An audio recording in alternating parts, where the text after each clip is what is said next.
Breaking news విశాఖలో AP Congress chief YS Sharmila చేపట్టిన దీక్షను భగ్నం చేశారు పోలీసులు. విశాఖ స్టీల్ ప్లాంట్ ప్రైవేటీకరణకు వ్యతిరేకంగా ఆమె దీక్ష చేపట్టారు.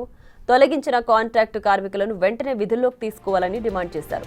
విశాఖ స్టీల్ ప్లాంట్ కోసం ప్రాణ త్యాగానికైనా సిద్ధమని ప్రకటించారు. స్టీల్ ప్లాంట్ను అమ్మేస్తుంటే కాంగ్రెస్ చూస్తూ ఊరుకోదని చెప్పారు. కాసేపటి క్రితమే షర్మిల దీక్షను భగ్నం చేశారు పోలీసులు. ఆమెను అరెస్టు చేసి బలవంతంగా అక్కడి నుంచి తరలించారు. ఈ క్రమంలో కాంగ్రెస్ కార్యకర్తలు పోలీసుల మధ్య తోపులాట జరిగింది. షర్మిల అరెస్టుకు నిరసనగా కాంగ్రెస్ కార్యకర్తలు ఆందోళనకు దిగారు.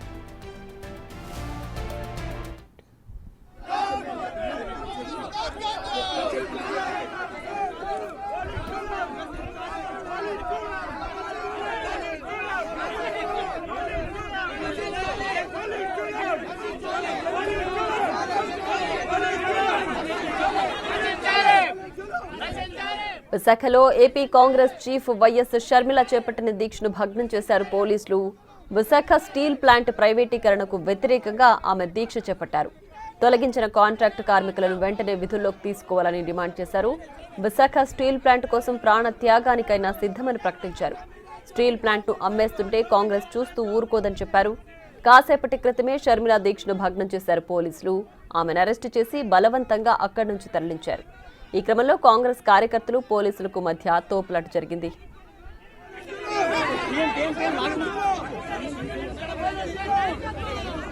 రైట్గా మరింత సమాచారాన్ని మా ప్రతినిధి రాజు ఫోన్ లైన్ లో అందిస్తారు. రాజు, చెప్పండి, షర్మిల దీక్షను భగ్నం చేశారు కదా పోలీసులు, ప్రస్తుతం పరిస్థితి ఏ విధంగా ఉంది అక్కడ, ఏంటి పూర్తి డీటెయిల్స్? దాదాపుగా 2750 మంది కాంట్రాక్ట్ కార్మికులను స్టీల్ ప్లాంట్ యాజమాన్యం తొలగించింది. వాళ్ళందరినీ విధుల్లోకి తీసుకోవాలని ఈ నెల 20వ తేదీ వరకు వైఎస్ షర్మిల ఒక అల్టిమేటం అయితే ఇచ్చినటువంటి పరిస్థితి ఉంది.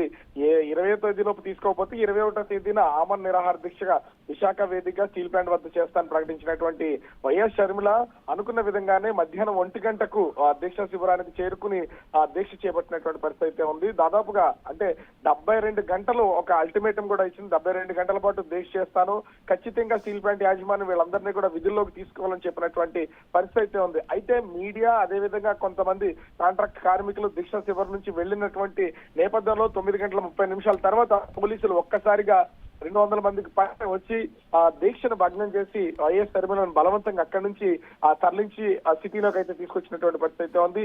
దీక్ష శిబిరం నుంచి విశాఖ సిటీ దాదాపుగా 20 కిలోమీటర్లు ఉంటుంది. ఒక ప్రత్యేకమైనటువంటి పోలీసు వాహనంలో వైఎస్ షర్మిలను తీసుకొచ్చినటువంటి పరిస్థితి ఉంది. అయితే అడ్డుకున్నటువంటి కాంగ్రెస్ కార్యకర్తలు అదేవిధంగా కాంట్రాక్ట్ కార్మికులను కూడా పోలీసులు పక్కకి తోసేసినటువంటి పరిస్థితి ఉంది. రోడ్డు మీద బైఠాయించి ప్రస్తుతం కాంగ్రెస్ కార్యకర్తలు అదేవిధంగా కాంట్రాక్ట్ కార్మికులు ఆందోళన అయితే కొనసాగిస్తున్నారు. అయితే వైఎస్ షర్మిలను ఎక్కడికి తీసుకుని వెళ్లారనే సమాచారం మాత్రం ప్రస్తుతానికి అయితే లేదు.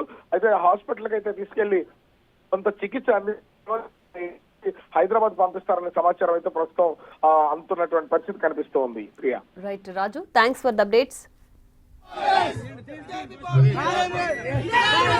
విజయ్